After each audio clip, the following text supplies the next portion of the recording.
everybody. Welcome to another episode of Making History. My name is Brian. And I'm Katie. And we're the Hesses. And we are once again glad to be back. This is going to be another shorter episode, probably. Probably. Yeah. You never know what might happen. I know. I kind of need it to be shorter. Yeah. But yeah. Well, so this coming Sunday and the following Sunday, I'm speaking at our church. Mm-hmm. And that's not like a normal part of our like rhythm and routine. Right. And so it's something I love doing, but whenever I do it, just kind of like jumbles everything else together. Right. Because it's just it's a lot of time to study and prep, and it's a lot of time to, it just is not normally built into the week. And so it is in a good way throws off the schedule. Yeah. Yeah. Not complaining because it's like you said, you love it, but it does require, and you're not somebody who just gets up and just like flippantly talks about something. You're somebody who really delves deep into what you're speaking on and make sure that you have all your T's crossed and your I's dotted. And Yeah. I'm particular in the way things are written and worded. Yeah. So anyways, that's the reason that these episodes have been a little bit shorter. Mm-hmm. But it's only actually been a couple of days since we've recorded the last episode that we did. So there's not a whole lot to recap. Ollie's had some fun developmental things. He has. Yeah. So he is 2.5 months old. Mm-hmm. And we have discovered that like for real, he is rolling from his back to his tummy already, which is equally amazing. And like, oh, we can't leave you on the couch anymore. Oh, we can't put you anywhere near the side of the bed or the edge of the bed because you could end up on the floor because he's scooting all over the place. Yeah. It's crazy. And like, I remember the girls being active, but I think he is like particularly, which I guess you could say he's a boy. Yep. He's a boy. Comes with the territory. You're finding that he is about the size now at 2.5 months that the girls were around like 7 months. Yes. Which is hilarious. Which is crazy. Yeah. Yeah. He is like our first monster baby. He's just a big old boy. Yeah. Which has been really fun because it has been fun. He's so squishy and just like, oh, you just want to squeeze him all the time. Mm-hmm. But I feel like another side too that has been so nice with him is because he's so active and he stays awake for a decently long time for how little he is. During the day, he sleeps so well at night. Yeah. So we had like a 10-hour stretch the other night, and I woke up and I was like, I feel like a new woman. Yeah. This is amazing. Because really, like, I mean, even before he was doing great. He was only waking up like once. Yeah. So I was already like thankful for that, thinking like, wow, this is more sleep than I've ever gotten with a 2.5-month-old. Yeah. But then he's done a couple all-night stretches, and now I'm like, okay, is this our new normal? Yeah. Or is this just kind of a fluke thing? I don't know. Yeah. I'm keeping myself in a place where I'm surprised every morning that he slept so well. Yeah. Yeah. Yeah. But he has been extremely consistent. He has. With that. Yeah. Like you said, he'll wake up one time and that's pretty much it. Right. Yeah. Yeah. There for a long time, he's only, well, since he's been in his crib, he's only ever woken up one time. Yeah. And then like up for the morning. It's wild. Yep. All right. Let's continue the conversation from last week. Yeah. So to give a little bit of a recap, we started talking about goals and we talked about outcomes. And we were talking about how there are some things that we set up as goals because we've identified them as good things, but they themselves do not serve us well as a goal. Right. Because whatever our goals are, we'll feel justified in the way we go about achieving them. And so some of the examples we used were raising obedient kids. Yeah. That's not a bad thing to want. No, I think it's a great thing to want. Yeah. Having obedient kids is good. But once again, we'll feel justified in the way we go about achieving that. And so if our primary aim with raising kids is that they would be obedient and that they would just be compliant and do exactly what we say when we say it, we'll feel totally justified using fear, shame, threat of punishment, right, intimidation. Yes. And often parents do, and often they do feel justified because they just want their kids to do what they say. Right. Yeah. Which that's like a great in like short-term result, is having your kid just be like, okay, yes, ma'am. Yes, sir. Whatever. But it's costly in the long run. Yep. And I wouldn't want, and it's so hard because I wouldn't want anybody listening to this to think that we're not interested in raising kids who are like respectful, right, who listen and respond. Yeah. Because our girls do overall really well. Yeah. Really well. Yeah, they're unbelievable. Definitely. But we have raised them in such a way so far that their respect and their response to us is an outcome of a more excellent goal, which is just the goal of connection. Right. The goal of actually teaching and correcting and guiding. Right. And showing them, hey, this is why we ask this of you. Yeah. This is the reason behind, this is our motivation behind all these things that we say, hey, how about we try it this way instead of this way, rather than just saying like, quit doing that and just leaving it there. Because I feel like that just leaves a kid just stunned. Like, well, why? Like, why do I need to stop doing that? And they have all the questions. And a lot of times it seems like parents are not willing to give the answers. And so they're just left like, well, okay, I guess I just don't need to do that. Yeah. Yeah. Well, I wonder how often parents don't actually know the answer. That's true. That's a good point. I think a lot of times, and I've been stuck in this too, where like I have the girls were doing something or, whatever, they were being annoying or loud or about to do something. And for some reason, in that moment, I didn't like it and I didn't want it to happen. Sure. And then they would ask, well, why? Why not? And then I'm confronted with, I just know. I don't have a reason. Don't want it. I just don't want it. I don't have a reason. It's not a bad thing, whatever you're about to do. And so, I think sometimes just as a parent, especially when you raise kids the way we do, to where it's okay to ask questions. It's okay to ask why and to seek understanding. Right. Then you will find yourself confronted with the possibility that I don't know why. Right. It's just because. Yeah. So I understand. I have had many times with the girls, and I'm sure you have, of just like understanding, oh, now I get why because I said so is sometimes the reason because I don't know why else. Right. And it's just right now because I don't want it. Yeah. So because I said so. Yeah. But that's not saying that that's a good enough reason, because I Right. think that still just leaves the kid like, well, that doesn't make any sense. Yeah. And it also doesn't really give them a reason to want to even obey. Exactly. Yeah. Yeah. Yeah. So I think helping bring kids into understanding of why we do things the way we do them, why we ask of them what we ask of them. Yeah. I think that goes a long way in helping them just create this a value, I guess, for respect and for listening and responding and obeying.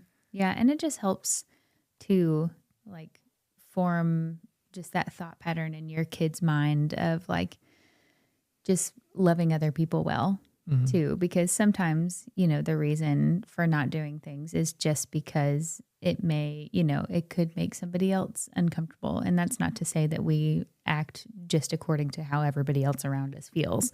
But I think there is a reality of being a pleasant person to be around, that is a desirable quality. Sure. And so I've found multiple times with the girls of just saying like, hey, let's maybe not say it that way, or let's not do it that way, because we just want to make sure we're taking care of other people's hearts sometimes too. Yeah. Not just saying it the way we want to just because we want to. Yeah. But yeah, just finding those little ways just to teach them like, hey, like this looks a little bit more like Jesus to say it this way or to do this thing that way. Yep.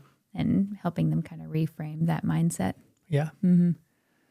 One of the things I put in our email, and so if you listen to this, we have an email that goes out every week, and if you're interested in that, you can go to our website, makinghistory.com, and you can subscribe to that, or find us on social media, Instagram, Facebook, whatever. But one of the things I put in the email that actually went out today was something I've thought about. So back to this idea of goals and outcomes and feeling justified in the means by which we achieve success in our goals. Something I've thought about is what Machiavelli is known for saying. And there's this phrase, and he didn't actually say this or write it, but there's this thing he's often quoted for saying, which he didn't actually say, and it's the ends justify the means. And if you know anything about Machiavelli, he's not exactly a role model. Sure. He is not somebody that we look up to.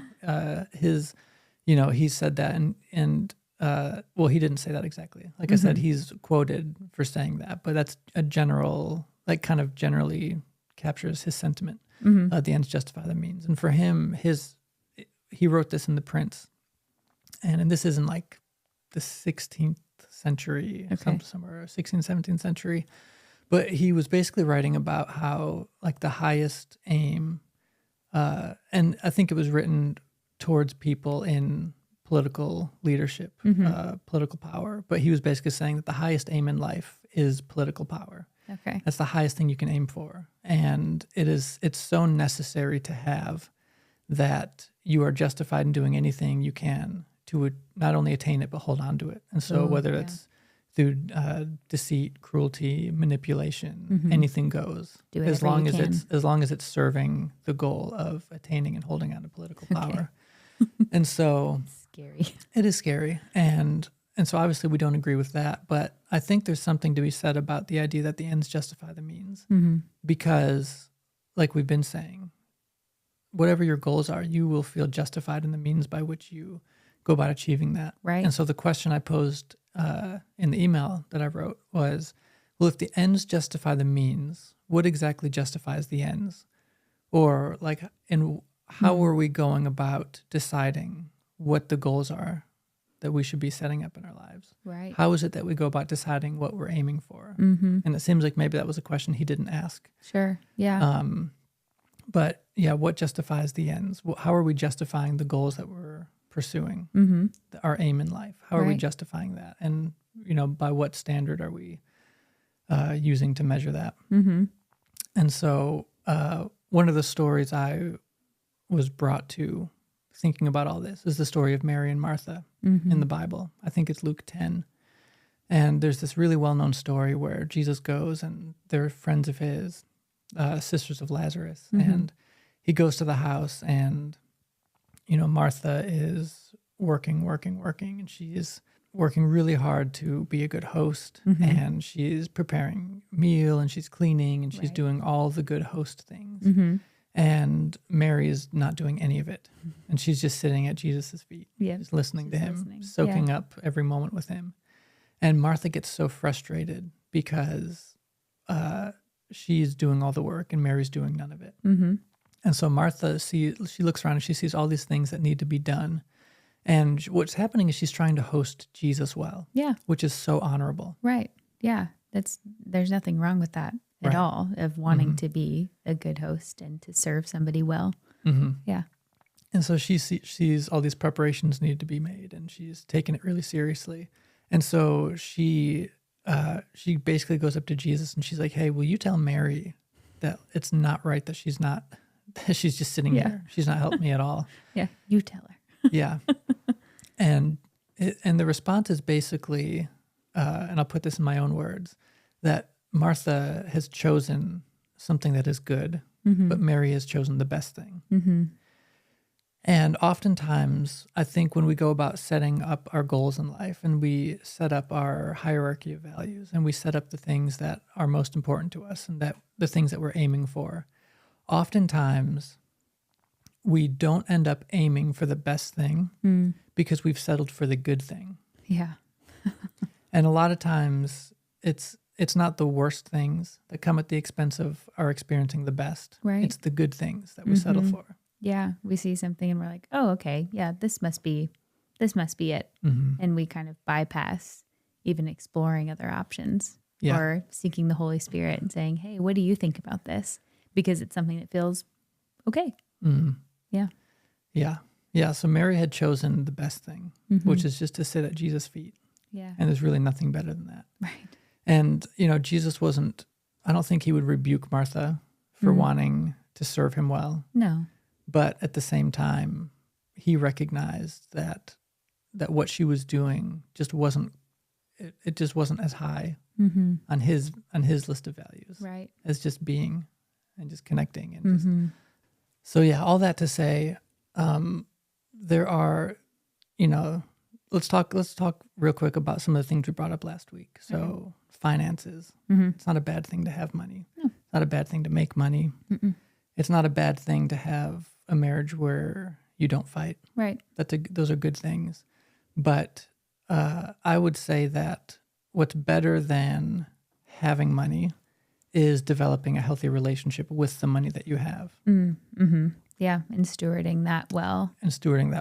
No matter how much it is, that you are a faithful steward and you're responsible with it. And yep. Yeah. Yeah, because if you have a little bit of money and you have an unhealthy relationship with even that amount, having more money, it will fund maybe a more lavish lifestyle. Sure. But in the end, that money will become just as much of a burden to you, maybe even more. Right. Yeah. And so it's a good thing to have money, but the best thing is having a healthy relationship with the money that you have. So that way, as your wealth increases, it doesn't come at the expense of your peace, doesn't come at the expense of your joy, doesn't come at the expense of your ability or willingness to trust the Lord, because often that's what happens. Yeah. Yeah. You start putting your trust in your physical resources rather than in him and who he says he is and what he has for you. Yeah. Yeah.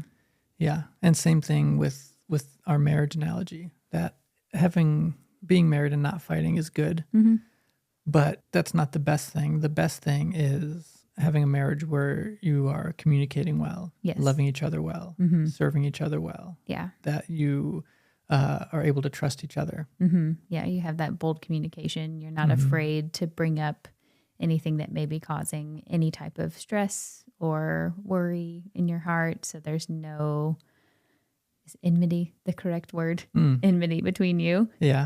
That there is just peace and just, you know that you can expect your spouse to communicate well with you. And so there's no possibility of anything being swept under the rug. There's no hidden messages behind, those sweet, oh, that's really nice how you did that. Yeah. Yeah. Kind of a backhanded compliment. Yep. Yeah. Yeah. Yeah. And so when you pursue the good thing, it often comes at the expense of the best thing. But when you pursue the best thing, you often get the good thing with it as an outcome. Oh, yeah.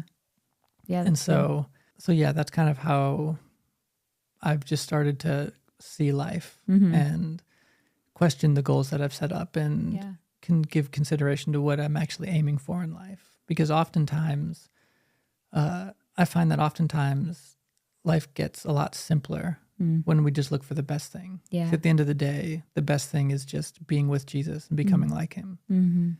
And good things flow from that. Yeah. It is amazing how often, because just with seasons of life, there are times where and I feel like this, I could say this for everybody, feel closer to the Lord, and you are being super diligent and spending time with him and seeking his wisdom and, having that really close knit relationship. And then there are times where it's kind of like a dry season a little bit. And not to say that the blessings stop flowing in the dry season, because that's not the heart of the Lord. I think blessings still do come, but it is amazing how much more aware I am of every blessing that comes when I am really seeking Jesus and when I am really diligent about pursuing my relationship with him. I feel like my outlook on life, my awareness of his presence and his goodness in every little thing is so multiplied and it's wild how different it is whenever you're like going after, like you said, going after the best thing, going after him, and then just being able to watch everything else flow from that. And that's not to say that you just get to sit back and do nothing, but you get to partner with the Lord in seeing those blessings come. And that's such a privilege and an honor to be able to do that and get to say like, hey, like the Lord trusts me to be able to step into this area of life, whatever it may be, whether it is increased finances or getting married or having a kid, you know, whatever it looks like.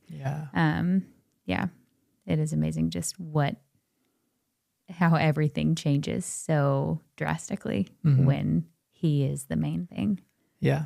It's just like you said, the more time you spend with him, I think the easier it is to see life from his perspective. Yeah. And that is the pathway to gratitude. And you're right, like recognizing the blessings in our life. Yeah. Because when we take our eyes off him, we end up focusing, we get introspective and we start thinking about ourselves and all the things we don't like about ourselves and our lives, or we look to the world around us and we look at all the bad and all the chaos. Right. But when we look to him and we keep our focus on him, we start to see ourselves and the world from his perspective, and everything starts to shift. Yeah. It makes such a difference. And I feel like just kind of quickly revisiting Mary and Martha story, that is such like, I feel like such a classic picture of like a typical Christian, you know, of Martha, of like, I'm trying to do everything. I'm going to be everything that you need me to be. I'm going to do everything you need me to do. I'm going to busy myself and serve here and do this and prepare here and do all these things and like all those things are good. Yep. Like we said, those are all honorable, good things. However, if we forget to rest and just sit in his presence, all of those things really are pointless. And it's just, you find yourself exhausted and tired because you've been doing so much that it's actually, I feel like it's way easier to turn the doing into like a selfish ambition rather than just being with him and in his presence. It's almost impossible to turn that into a selfish thing because you get so focused on him and you get so drawn into who he is and so amazed by everything that he is that it's just everything flows from there. Yep. And all the things that you do start to come from a place of love rather than earning and trying to get to that place of love. Yeah. It's flowing from love rather than trying to get to love. Yep. Yeah, that's exactly it. I think many people in the church today are unsure of his love for them. And because of that, because they're unsure, but there's also this like innate need and desire to be loved and to be on the receiving end of his affection. Right. That, they serve and they strive and they try to earn and achieve it. And, but when you recognize just how much he loves us by default, then everything we do in life gets to flow from that. Yeah, that's good. Yep. All right. Cool. Well, let's end it here. All right. Okay, great. To all our listeners and our watchers, thank you. And once again, my name is Brian. And I'm Katie. And we're making history. We'll see you next time.